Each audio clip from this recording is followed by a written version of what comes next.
The town of Westerville, a rapidly developing suburb in Delaware County, Ohio, was a place where new money and traditional family values sometimes collided with violent force. The increasingly numerous, spacious new homes were the fruits of men who worked long-term jobs out of state, bringing their earnings back to build up their hometown. But behind the sturdy iron gates of these homes, unimaginable tragedies sometimes lay hidden. On an early morning in October 2018, the atmosphere at the Delaware County Sheriff's Office grew tense with the arrival of an elderly woman.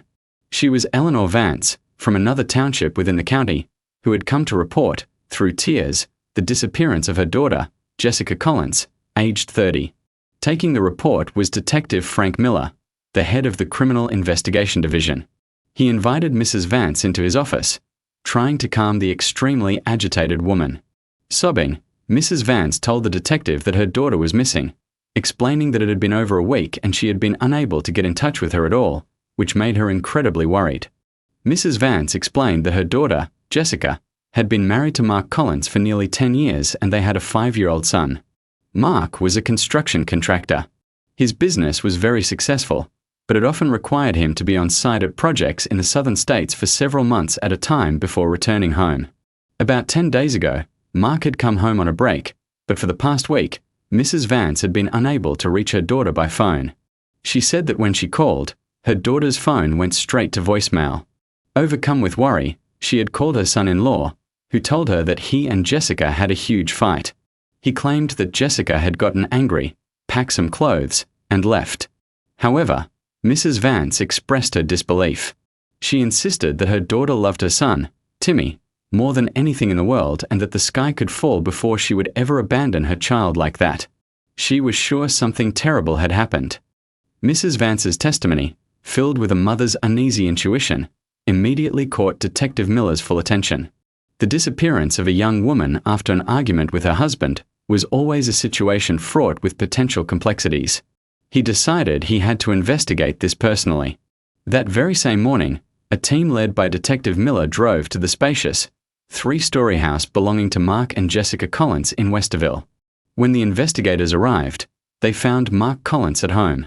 He was a man of about 35, with a handsome and polite demeanor. Facing the law enforcement officers, Mark presented himself as an exhausted and troubled husband. His voice heavy with sorrow, he invited the investigators in and expressed that he had been at his wits' end over what had happened with his wife. He invited them to sit on the luxurious furniture in the living room and began to tell his story, a story that had been meticulously prepared. He admitted to having an extramarital affair with a young woman while working down south. He said he had realized his mistake and wanted to return to end things amicably with his wife so he could be with the new woman. Mark recounted that he had come home and given her the divorce papers, but she had refused to agree. He described how she blew up and screamed at him, leading to a massive fight. He claimed that when he woke up the next morning, she was gone, and some of her clothes and personal items were missing as well. He explained that he just thought she was angry and had gone somewhere to cool off and would come back, which was why he hadn't dared to report it to the police yet. Mark's story sounded plausible, fitting the psychological dynamics of a marriage on the brink of collapse. He appeared very cooperative, willingly allowing the investigators to check the entire house. The team began a preliminary search. The house was impeccably clean and tidy. Upon entering the master bedroom, the investigators discovered the first inconsistencies. It was true that a portion of the clothes in the closet was gone, but all of Jessica's most valuable possessions, from expensive cosmetic sets and designer perfumes to her jewelry box, were all untouched on the vanity table. It was highly unlikely that a woman who had decided to leave her home would leave all of these things behind. The couple's 5-year-old son was staying with a relative. When asked, Mark said he had sent the boy away since the day of the fight to shield him from the psychological impact. The search continued. When one investigator stepped into the second-floor bathroom, a pungent, acrid chemical smell assaulted his nostrils. It was the smell of industrial-strength bleach, a scent so overpoweringly concentrated it was abnormal, as if someone had used an entire large bottle to scrub the entire room, the floor, and the glossy white tiled walls with suspicious thoroughness. At the same time, another officer circled around to the back patio, where a secondary, outdoor kitchen was set up for cooking strong-smelling foods. There, he discovered an appliance that was entirely out of place for a normal family: a large, commercial-grade meat grinder, the type used by butchers or sausage-making businesses. The machine looked as if it had been scrubbed very thoroughly, but when the officer shone his flashlight into the machine's throat, he saw several long, dark hairs stuck fast to the rotating shaft of the blade assembly. These two unusual details were immediately reported to Detective Miller. An overwhelming smell of bleach in a bathroom, a commercial meat grinder with a woman's hair trapped inside, and a beautiful wife who adored her son suddenly vanishing, leaving all her assets behind. When placed side by side, these disparate pieces formed a horrifying picture. The disappearance of Jessica Collins was no longer a simple case of a woman running away from home. Detective Frank Miller stood in the middle of the luxurious living room, looking at Mark Collins, who was still playing the role of a grieving husband. The instinct of a seasoned investigator told him that the man before him was not just an unfaithful husband, but quite possibly a monster. He told Mark, his voice calm but filled with authority, that the case had some complex elements and that they needed him to come down to the sheriff's office to continue the conversation and provide more information. Simultaneously, he turned and signaled to his deputy to notify the forensic team and get them over to the house. He made it clear that he wanted a complete and thorough examination of the entire house, especially the bathroom and the meat grinder out back. He stated that he wanted to know what that machine was grinding, and it wasn't pork. Shortly after Mark Collins was taken to the sheriff's office for questioning, an emergency search warrant for the entire house and property was approved by the district attorney's office. A full crime scene unit, including the best forensic and criminal technology experts from the state's Bureau of Criminal Investigation (BCI), was quickly dispatched to Westerville. The spacious three-story house, which just yesterday was a family home, had now officially become the scene of a particularly heinous homicide. The forensic examination was conducted with meticulous care, starting with the most suspicious areas identified by the initial team. In the second-floor bathroom, where the smell of bleach still lingered, the forensic experts began their work. Under normal light, the floor and the glossy white tiled walls were spotless. But when the lights in the room were turned off, the curtains drawn, and a luminol solution was sprayed across the surfaces, a ghostly and gruesome scene began to emerge. The entire bathroom floor, especially the area around the drain, suddenly glowed with an eerie blue light. Fainter streaks of light extended from the bathroom door across the master bedroom.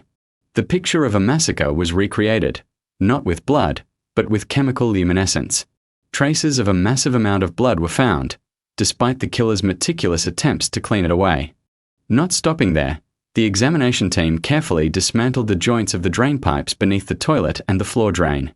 And inside those pipe traps, they found what the killer had tried, but failed, to completely dispose of: microscopic bone fragments and tiny bits of soft tissue that had been ground up and caught in the sediment. Meanwhile, in the backyard, the commercial meat grinder was subjected to special scrutiny. The experts completely disassembled the machine. They carefully removed the long strands of hair found earlier. Upon closer inspection of the crevices in the blade and auger assembly, they discovered countless more tiny organic fragments stuck in the machine's greasy residue. All the collected samples from the hair strands and bone fragments to the invisible bloodstains were carefully sealed and sent immediately to the state crime lab for urgent DNA analysis. At the sheriff's office, the interrogation of Mark Collins was ongoing. Facing Detective Frank Miller, he remained incredibly obstinate. He consistently stuck to his original story. With a slightly defiant tone, he repeated that his wife and he had argued, and she left. He claimed he had no idea where she was and warned them not to dare hold an innocent man as they had no evidence. He explained that the smell of bleach in the bathroom was because he was a neat freak and regularly deep cleaned the house. As for the hair in the grinder, he said it could have been his wife's hair that fell in while he was grinding pork, a completely normal occurrence. Every part of his testimony was calculated to rationalize the suspicious evidence at the scene. He was a man with unshakable composure and a cold, calculating mind. Detective Miller and his team knew that a battle of wits with someone like Mark would be fruitless without irrefutable scientific evidence in hand. They decided to pause the interrogation, patiently waiting for the results from the lab. 2 days later, the first forensic report came back. It became the lever that completely toppled the wall of lies Mark Collins had so painstakingly constructed. The report from the state crime lab confirmed a horrifying truth. First, the DNA profiles extracted from the hairs and the tissue and bone fragments recovered from the meat grinder and the bathroom pipes were a perfect match. They all belonged to the same person. Second, and most importantly, When this profile was compared against a reference sample collected from Eleanor Vance, the biological mother of Jessica Collins, the results showed a perfect match consistent with a mother-child relationship. There was no longer any doubt. The victim was Jessica Collins. She had not run away from home. She had been murdered, dismembered, and her body gruesomely disposed of by her own husband using a meat grinder and the household plumbing. With this irrefutable scientific evidence in hand, the investigative team had sufficient grounds to charge Mark Collins.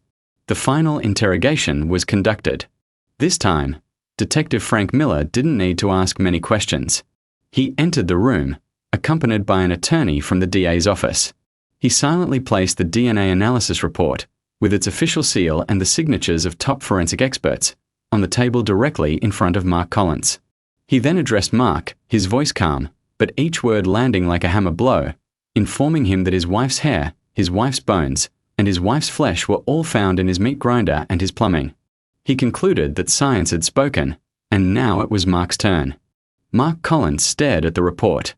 He read and reread the lines confirming the DNA match. His face, which had maintained a calm, defiant mask, began to change. Cold sweat beaded on his forehead. His hands, resting on the table, started to tremble. He knew that all denials, all performances, were over. He had been defeated by the indelible traces of the crime he had committed. A long silence ensued. Finally, he sagged back in his chair and let out a long breath of utter defeat. The tough guy facade vanished, leaving only a hollow emptiness. He simply said, "All right." In the interrogation room of the Delaware County Sheriff's Office, the air was thick with tension. Faced with irrefutable scientific evidence, Mark Collins knew that any further denial was meaningless. The curtain had fallen on his act of the husband abandoned by his wife. After a long silence, as the last remnants of resistance in his mind crumbled, he lifted his head and began to confess to his entire crime. His confession was a tragic story of betrayal, greed, and a murder plot calculated in cold blood. Mark recounted that his marriage to Jessica Collins had been deteriorating for a long time. During his years working on construction projects down south, he had made a lot of money, and with it came a change in his lifestyle and mindset. He had met and fallen into the web of a beautiful young woman in her early 20s. He was infatuated with his young lover, promising her a life of luxury and a proper title as his wife. To fulfill that promise, he decided he had to end his marriage with his wife back home. He had returned with a single purpose: divorce. He confessed, his voice flat and devoid of any emotion, that he had given her the divorce papers. He told her their feelings were gone and that he had someone else. He had offered her a significant portion of their assets for her to raise their son, but she had refused. According to Mark, Jessica had reacted with extreme vehemence. She refused to be cast aside. She screamed, cried, and threatened to go to his workplace and cause a scene, to ruin his career and his new relationship. His wife's refusal turned him from a man who wanted to walk away into a man cornered. He saw that a messy divorce would destroy everything he had: his reputation, his money, and his new lover. And then, in the mind of a selfish and cruel man, an idea was born. If he couldn't get a clean divorce, he would have to make his wife disappear. Permanently. The plan was calculated with extreme care. He knew he had to act cleanly, leaving no trace. He went to a pharmacy, lying about chronic insomnia, to purchase a vial of high-dose sleeping pills. On the fateful night, after another tense argument, he pretended to make up. He personally mixed a pitcher of lemonade for his wife to drink, saying it was to help her cool down. But in that pitcher, he had crushed and dissolved the entire supply of sleeping pills. Jessica, without a shred of suspicion, drank the whole glass. A short while later, the drug took effect. She felt drowsy, slowly drifting off on the bed. Once he was certain his wife was completely incapacitated, Mark Collins carried out the final act. He went to the bedside and used his own hands to strangle the woman who had been his wife until she stopped breathing completely. After committing the murder, his initial panic was quickly replaced by a terrifying calm. He began the process of disposing of the body. He knew that burying the body or dumping it in a river was too easily discoverable. He needed a more radical method, one that could completely erase his wife's existence. And then, his eyes fell upon the commercial meat grinder he had bought not long ago, under the pretext of grinding meat to make extra sausage to improve the family's finances. That machine now became the perfect tool for his crime. With an unimaginable cold-bloodedness, he dragged his wife's body into the second-floor bathroom. There, using tools he had in the house, he dismembered the victim. He then carried the body parts down to the secondary kitchen in the back where the grinder was located. He calmly started the machine. The roaring of the motor in the dead of night drowned out all other gruesome sounds. He fed his wife's entire body into the machine, grinding it into hundreds, thousands of tiny pieces. Mark confessed, his voice still unnervingly steady, that after he finished grinding, he used large buckets to flush the remains with water, to liquefy them, then slowly poured it all down the toilet and flushed it into the septic system. He stated that he worked on that for the entire next day, believing that way, no one would ever be able to find her. After the disposal was complete, he used an entire large bottle of bleach to scrub the bathroom and the grinder clean, to eliminate all traces and the smell of death. He gathered a few of his wife's clothes and threw them in a public dumpster to create the false scene of her having run away. He was convinced he had committed the perfect crime. Mark Collins's confession exposed the entire truth of the case. Immediately after obtaining the confession, Detective Frank Miller issued an urgent order. A specialized septic tank pumping truck from the county's environmental services, along with a forensic team, returned to the house. This time, their mission was not to search, but to recover. The work of pumping and sifting began. It was an incredibly arduous and horrific task. The entire contents of the septic tank were pumped out and passed through a special filtration system set up on site. The officers and sanitation workers, clad in full hazmat suits, had to work in an environment of extreme stench. After many hours of searching through the sludge, what they found made everyone present, even the most hardened individuals, turn away. They filtered out countless tiny, ground-up bone fragments and pieces of decomposing flesh. It was a ghastly sight, a testament to a crime devoid of all humanity. All the recovered organic material was carefully collected by forensic experts. After being cleaned and processed, they placed it on a scale. The total weight of what remained of the victim, Jessica Collins, was just over 66 pounds.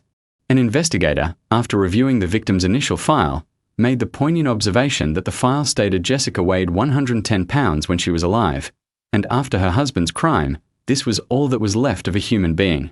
The case was, for all intents and purposes, solved. Detective Frank Miller looked at the completed case file. He had found the truth, had unmasked a demon in human form, but a deep sadness remained in the veteran investigator's heart. He thought of the elderly mother who had lost her daughter, Eleanor Vance. He thought of the 5-year-old boy who had lost both his mother and his father in a single night. Justice would be served, but the tragedy of a family could never be undone. Mark Collins's confession closed the investigation into the mysterious disappearance of Jessica Collins. A crime calculated in cold blood, concealed with the most barbaric methods, was finally brought to light. The case file, complete with physical evidence, forensic analysis, and the killer's confession, was quickly finalized and sent to the district attorney's office for prosecution. The most painful task for the task force now was to inform the remaining family members, those who had been living in hope and anxiety. Detective Frank Miller personally met with Eleanor Vance, the victim's mother. Upon hearing that her daughter had not only been murdered but also disposed of in such an unimaginable way by her own son-in-law, the elderly mother could not bear it. She collapsed into the arms of the female officers. Her grief was now magnified by the horror and outrage at the inhuman act of the killer. The most tragic figure in this whole story was the couple's 5-year-old son. He had lost his mother forever to a crime committed by his own father. Now, his father would face the law's harshest punishment. In a single night, the boy had become an orphan. His future would now rest on the shoulders of his maternal grandmother, who herself was devastated. The emotional wound inflicted by this crime on an innocent child would never heal. What was left of a human being, now just a mass of remains without form, was respectfully placed by the sheriff's office into a small urn and given to Eleanor Vance so the family could arrange a funeral. The moment the old mother received the urn containing the remains of her ill-fated daughter, no one in the neighborhood could hold back their tears. Several months later, the County Court of Common Pleas opened the criminal trial. Due to its particularly serious and barbaric nature, the trial attracted significant media and public attention. Mark Collins was brought before the court. The defiant, challenging demeanor he displayed in the interrogation room was gone. Facing the judgment of the law, facing the hateful glares of his wife's family, he just kept his head bowed, remaining silent throughout the proceedings. In court, the prosecution presented all the irrefutable evidence, from the defendant's initial lies to the crime scene analysis with the bloodstains revealed by luminol, and finally, the shocking DNA report confirming the victim's body had been processed through the meat grinder. Mark Collins's detailed, barbaric confession was also read aloud in court, sending a shiver down the spine of everyone present. The jury found the defendant's actions to be exceptionally cruel, devoid of all humanity, and beyond any possibility of rehabilitation. He had not only callously taken the life of the woman he had married, but had also disposed of her body in a savage manner, trampling upon the dignity of the deceased. The motive for the crime stemmed solely from selfishness, a desire to abandon his family for a new lover, a motive deemed utterly despicable. For the heinous crime he committed, there were no mitigating circumstances. The court sentenced the defendant, Mark Collins, to the highest penalty, death. The death sentence was a fitting punishment for his crime, bringing a measure of delayed justice for the soul of his unfortunate wife. But for those left behind, the tragedy will haunt them forever. Through this case, we see the most terrifying dark corners of human nature when reason is eclipsed by selfishness and lust. For a new love, to neatly shed family responsibility, a husband and father could transform into a monster, cruelly striking down his own loved one. The case serves as a costly lesson about the price paid by those who disregard the law and human life. No matter how sophisticated the killer's calculations, no matter how barbaric the attempt to conceal the crime, the net of justice is vast and inescapable. The crime will eventually be exposed, sometimes from the smallest details the killer overlooks. The greatest tragedy is not just one person dead and another brought to justice, but the complete shattering of a family and the haunted future of an innocent child, who lost both his mother and father in the same tragedy, directed by his own father.